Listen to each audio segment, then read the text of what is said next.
Well, I was a little pissed about a couple of things. I'm the realest rapper ever. I'm the realest white rapper ever. Not to know that Eminem would come, shortly after. At first, I didn't want to do it. I had some opportunity to really come back in the music business with the best. With the best. When they came to me, we sat there together and I was like, Started swirling about some kind of fallout between them, but nobody knew the details. Some people were saying was over money, others thought it might have been a personal beef. All we knew for sure was that Mark and Diddy weren't cool anymore, he goes. And look like he's searching him. It appears that he's asking Justin Bieber, you got a wire. Or something like that, like you're tampering with a federal witness. That's a charge right there that can land him in jail reckless. That was real reckless, man. It's going to be a kind of crazy to see everything unfold, man. Well, if worst comes to worst. And Diddy has to do some time, how do you think he's going to handle it? Usually, individuals acclimate themselves into situations. And they do the best that they can do. I just don't think him being a free spirit and off drugs. Once he gets into that situation, that he'll handle it. That, well, I could be wrong. A lot of people believe he's going to in himself well. I heard him say that before when that City College incident happened, he was talking like that back then. 'Cause he thought it was a possibility that he going to jail, he lost his job at Uptown. So he've done a lot of things, been a lot of places. I don't think he has the spirit to be behind bars. Now usually when there's drama between selves, they're quick to hop on social media and start airing out each other's dirty laundry. But not Mark, he's been radio silent on the whole thing. No tweets, no interviews, no shady Instagram posts. It's like he just wanted to pretend the whole thing never music happened. I don't know if you've seen this right, but it was on social media. I think the Shade Room they posted it. It was a Diddy post that they posted. And Cassie, her husband, left a comment called Diddy Old and Fruity. How you feel about him, saying that I think that him and Cassie be pillow talking. That's his wife. He didn't see Cassie, can't say anything, because he made her sign a non-disclosure. But she can whisper things in her husband in. And some of the stuff that she probably saw had to go through with Dude, her husband, just speaking on it, he can't say where he got it from. But then again, he got to know people, got to know where he got it from. That's his wife, yes. He's an older guy, he might be a whole lot of fruity too. But Cassie would know that, just like Kim knew, that so you feel like Cassie is the one that's telling her husband stuff behind the scenes about Puffy Wright. And you got to realize he was their trainer, he was her trainer, before he became her husband. So she may have was telling him stuff way, before they was even married, you understand what I'm saying, right? So before we get off of this topic, right, because I'm sure people are going to want me to ask you being around Puffy, is it any truth to him being fruity? I don't know what you mean by really do I see this man being fruity. Is this does a man like other men? I think he's brother love. He love other men, bro, I could say this. And I'ma leave it at that when I say it. And this is not something that really interest me. It might interest the viewers and everything like that, But they live this weird rock and roll lifestyle where they touchy-feely with each other. And all I could say in situations like that is that if two men lay down, how many fruity men get up. But the streets don't let nothing go that easy. People have been speculating for years about what could have gone down between these two. Was it a business deal gone bad? Did somebody cross a line? Did they fight over a girl? The theories were endless looking at this lawsuit, right, Lud? He alleges that Diddy told him personally that he had sexual Usher. And when you look at the lawsuit, even though they got Usher name redacted, you could tell who it is, because they describe him as the guy that performed at the Super Bowl, right?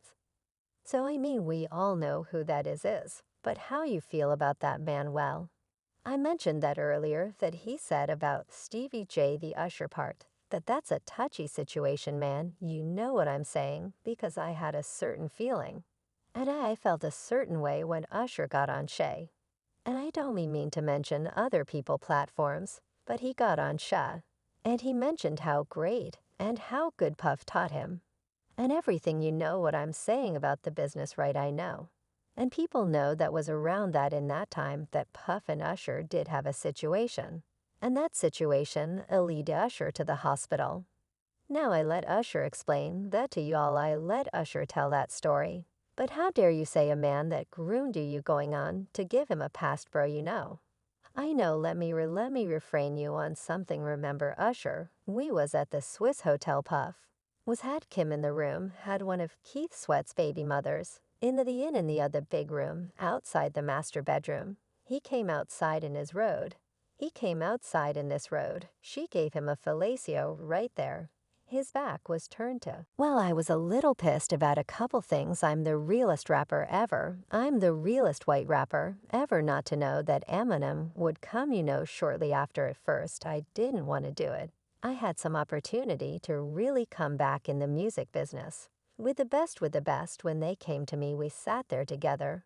And I was like, I had to say, I can't, you won't believe this tea I'm about to spill. Mark Wahlberg has finally broken his silence on Diddy.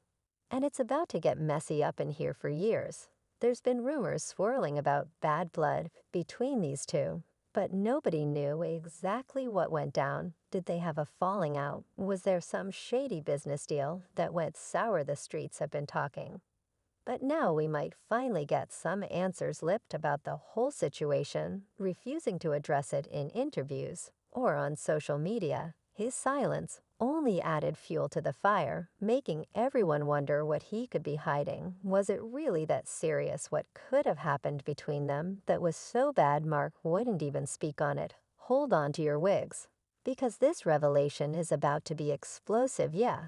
So as soon as you turn 16, you know what I'm saying, I'm going to let you rock this. Every time you lie, yeah. This will be yours, so every time you come lie, it's a little dusty. But get the front shot man minute, okay? Okay, alright, so I'm going to be driving this next year, yeah. When you get 16, you come down there, you got to where your seat 15, you can ride in the passenger seat. I got my permit now, that not yet, no 16. Ready, let's slow down, just let's slow down one step at a time. But yeah, the keys is yours. When when you get 16, you good to go. I'm good to go, yeah, alright. And then, when you get 18, you get the house, you get the mansion, okay? I get the mansion here, right, so where are we off to now? Where would you like to go, I mean, wherever you want to go, where we going? We just, so check this out, yo, I'm Justin. He's in, you ever seen the movie 48 Hours right now? He's having 48 hours with Diddy, him and his boy, they're having the times of their lives. Like, where we hanging out. And what we doing, we can't really disclose, but, it's definitely a 15-year-old's dream. I have been given custody of him. He's Signa Usher, I'm Signa Usher. I had legal guardianship of Usher. When he did his first album, I did Usher's first album. I don't have legal guardianship of him. But for the next 48 hours, he's with me, so, yeah. And we going to go full buck, full crazy. We going crazy, crazy. I'm taking this out tonight. What you want to do over the next 48 hours. 48 hours, let's go, are we going to let's just go get some girls. Let's go hang out some girls, a man after my heart. That's what I'm talking about. So why has Mark been keeping his lips zipped about this whole Diddy situation?